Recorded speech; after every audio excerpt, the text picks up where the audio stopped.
So Zerona utilizes a wavelength that's 635 nanometers. What that essentially means, it's in the red spectrum. So when you have a Zerona being applied, what you'll see is a rich red line generated beam or laser.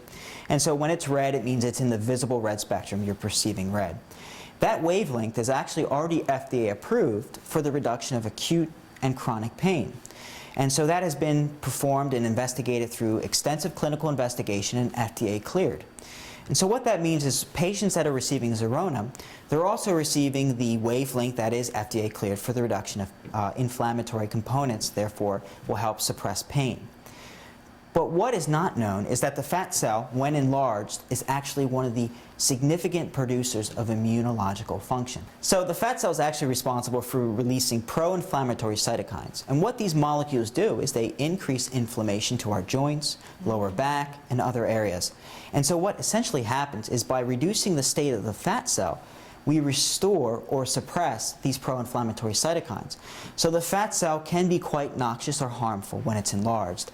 And by releasing these inflammatory components, it can give rise to chronic diseases or disorders such as autoimmune diseases, systemic lupus, as well as Crohn's disease and arthritis. So what we're doing essentially by deflating the fat cell, we're suppressing inflammation. Thus, patients do experience quite readily a reduction in chronic pain.